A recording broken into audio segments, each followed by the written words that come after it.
बिस्मिल्लाहिर्रहमानिर्रहीम। अस्सलामुअलैकुम नाजरीन, मिक्स्ड इन्फो टीवी के साथ मैं हूँ जाहिद फ़ारूक।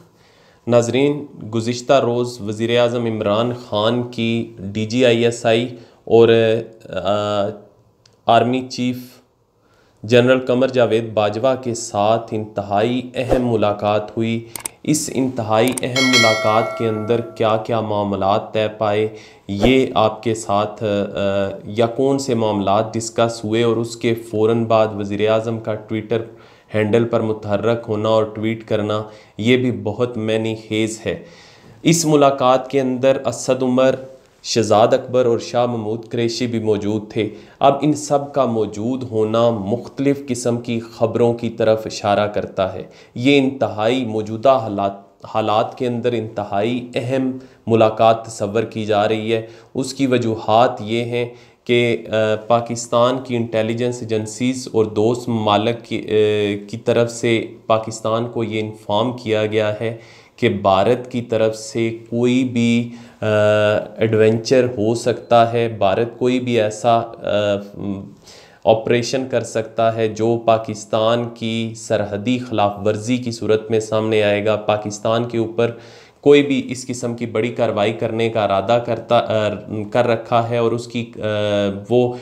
तमाम प्लानिंग भी कर चुका है। अपने जो मज़मूम मकासद हैं उनकी तकमील के लिए अब वो किसी भी वक्त वो ऑपरेशन शुरू कर सकता है। इसी चीज़ को सामने रखते हुए वज़ीर आज़म की मुलाकात हुई आर्मी चीफ़ के साथ और उसके साथ साथ DGISI के साथ, क्योंकि DGISI का होना वहाँ पे बहुत अहम था। और इसमें असद उमर, शहजाद अकबर, शाह महमूद कुरैशी क्यों वहाँ पे मौजूद थे, इस हवाले से भी आपको मैं आगे चल के बताता हूँ, क्योंकि और भी बहुत सी चीज़ें इसमें डिस्कस हुई। इनकी मौजूदगी की भी एक ख़ास रीज़न थी। अब जो इतलात आ रही हैं वो यही आ रही हैं कि भारत तैयारी कर रहा है। एक तो वो कश्मीर के अंदर उसने जो मज़ालम शुरू कर रखे हैं, वहाँ पे लोगों के घर जलाना, हुर्रियत जो भी आज़ादी की तहरीक में हिस्सा ले रहे हैं उनको वो अपने जुल्म व तशद्दुद का निशाना बना रहा है। उनके कहीं घर जलाए जा रहे हैं तो कहीं उनके उन लोगों को शहीद किया जा रहा है। और उससे तवज्जो हटाने के लिए भारत की तरफ से अब यही कोशिश नज़र आ रही है कि किसी तरीके से भी पाकिस्तान के ख़िलाफ़ फॉल्स फ्लैग ऑपरेशन किया जाए। इमरान ख़ान की जब मुलाकात होती है तो इमरान ख़ान की मुलाकात के फ़ौरन बाद एक ट्वीट सामने आता है जिसमें वज़ीर आज़म इमरान ख़ान की तरफ से ये कहा गया कि भारत मकबूजा वादी के अंदर हुर्रियत पसंदों की तहरीक को दबाने के लिए और उससे तवज्जो हटाने के लिए किसी वक्त भी कोई भी फ्लैग फॉल्स ऑपरेशन जो है वो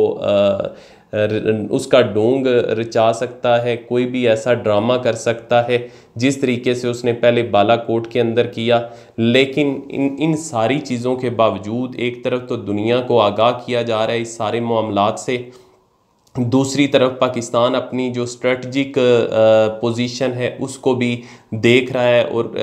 जो हमारी मुसल्लह अफवाज हैं वो मुकम्मल तौर पर चौकस हैं, मुसलसल वो गहरी नज़र रखे हुए हैं सारे इस मंजरनामे के अंदर। और इस तरफ इस वजह से भी इशारे मिलते हैं क्योंकि कुछ दिनों से जो सिक्योरिटी फोर्सेस के ऊपर हमले हो रहे हैं, कहीं ईरान के बॉर्डर के साथ तो कहीं दूसरे एरियाज़ के अंदर, नादरन एरियाज़ के अंदर, तो वो भी इस तरफ इशारा करते हैं कि भारत कोई ना कोई बड़ी चाल चलने की कोशिश कर रहा है। और उस चाल को नाकाम बनाने के लिए वो सारी प्लानिंग भी की गई। और वज़ीर आज़म इमरान ख़ान की तरफ से आर्मी चीफ़ को जो कि मुसल्लह अफवाज के सरबराह हैं उनको ये बता दिया गया है कि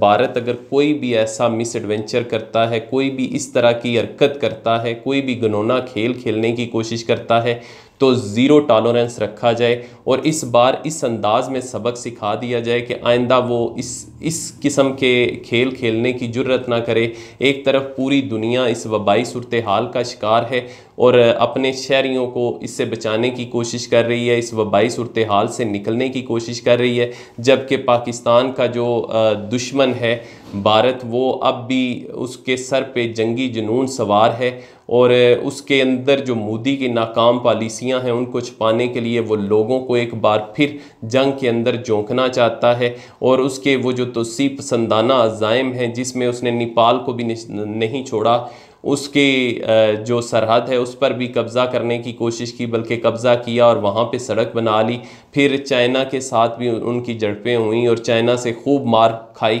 और अब उसका रुख दोबारा उसने किया है पाकिस्तान की तरफ, और वो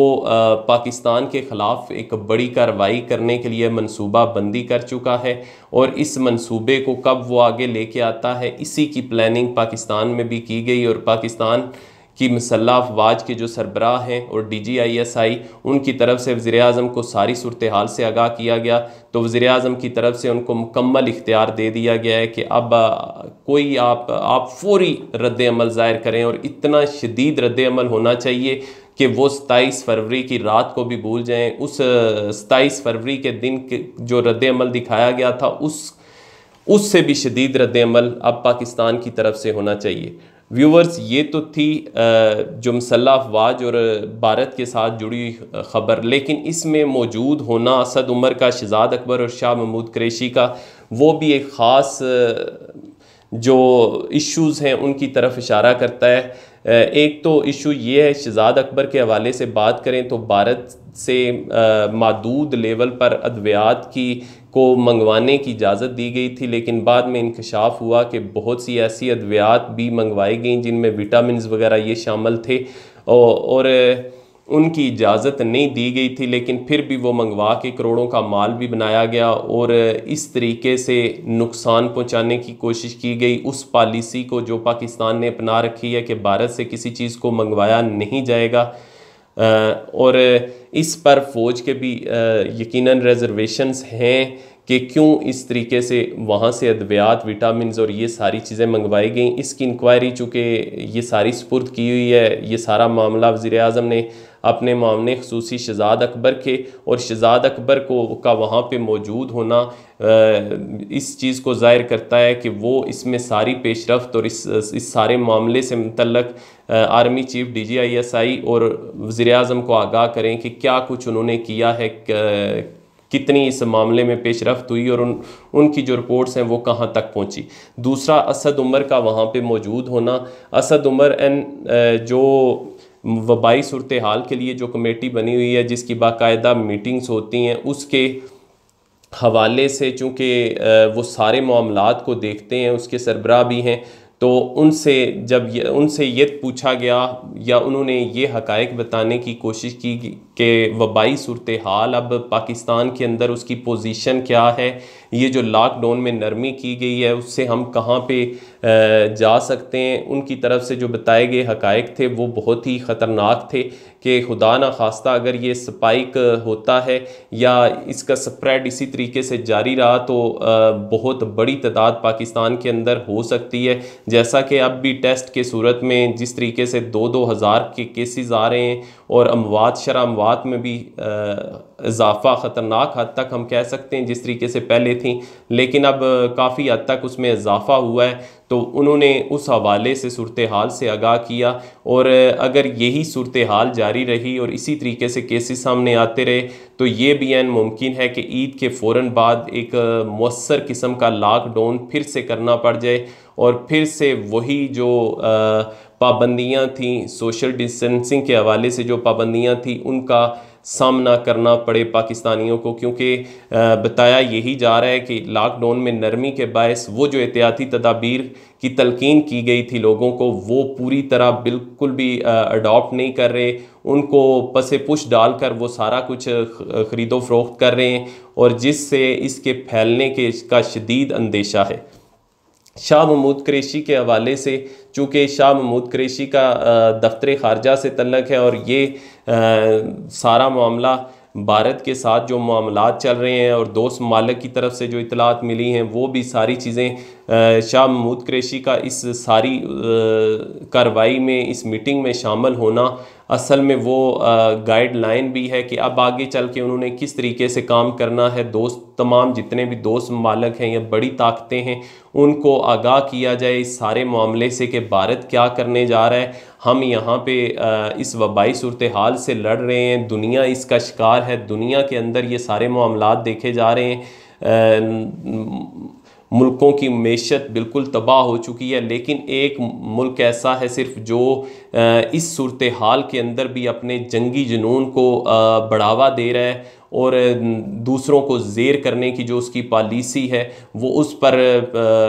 गामजन है, उसी की तरफ बढ़ रहा है। तो इस हवाले से दुनिया को किस तरीके से आगाह किया जाना है, किस तरीके से आलमी ताकतों को बताना है, इसलिए शाह महमूद कुरैशी का दफ्तर ख़ारजा के हवाले से मौजूद होना बहुत ज़रूरी था। और उन्होंने भी तमाम किस्म की अपनी जो कोशिशें थी जो वो कर रहे हैं और दूसरे ममालिक को जिससे आगाह कर रहे हैं, उस हवाले से अपनी यानी जो पेशरफ्त है वो उससे आगाह किया शुरका को। व्यूवर्स, ये सूरत हाल बन रही है। आगे चल के मज़ीद अगर हम कहें कि ईद के फ़ौरन बाद कुछ दिन बहुत अहम हैं तो ये गलत नहीं होगा, क्योंकि भारत का जो जंगी जुनून है वो यही इशारा कर रहा है कि वो शायद कुछ ऐसा करने के लिए करने की कोशिश कर रहा है जिससे वो अपने लोगों को मुतमईन करे। और सारी दुनिया जब एक तरफ लगी हुई है तो वो चाहता है कि इससे अपने मज़मूम मकासद हासिल कर ले। लेकिन पाकिस्तान की तरफ से ये फ़ैसला कर लिया गया है मुसलसल वज़ीर-ए-आज़म के साथ आर्मी चीफ़ 6 माह के अंदर 6-7 मुलाकातें आर्मी चीफ़ और DGISI के साथ वज़ीर-ए-आज़म की होना, ये इसी तरफ इशारा करते हैं कि पाकिस्तान पूरी तरह चौकस है, पाकिस्तानी अफवाज अलर्ट हैं और वो दुश्मन के मज़मूम मकासद को किसी सूरत भी पूरे नहीं होने देंगे और उनको दोबारा मुंह की खानी पड़ेगी, जैसा कि उन्होंने पहले इन सारी चीज़ों का सामना हजीमत उठाई। उन्होंने इसी तरीके से फिर पाकिस्तानी मुसल्लह अफवाज जो हैं वो उनको ऐसा सबक सिखाएंगे कि वो आइंदा कभी भी इस बारे में सोचेंगे नहीं। अब तक के लिए इतना ही। ये ताज़ा तरीन डेवलपमेंट थी जो मैंने सोचा कि अपने व्यूवर्स को इससे आगाह करूं। जूँ इसमें मज़ीद डेवलपमेंट्स होती जाएंगी, नई खबरें आती जाएंगी, मेरी कोशिश होगी कि आप सबको इससे आगाह रखूं। मुझे इजाज़त दीजिए। जिन दोस्तों ने अभी तक हमारा channel mixed info TV subscribe नहीं किया, सब्सक्राइब कर लें, बेल का आइकन ज़रूर दबाएं। अपना और अपने इर्द गिर्द मौजूद लोगों का बहुत ख्याल रखिएगा। अल्लाह हाफ़िज़।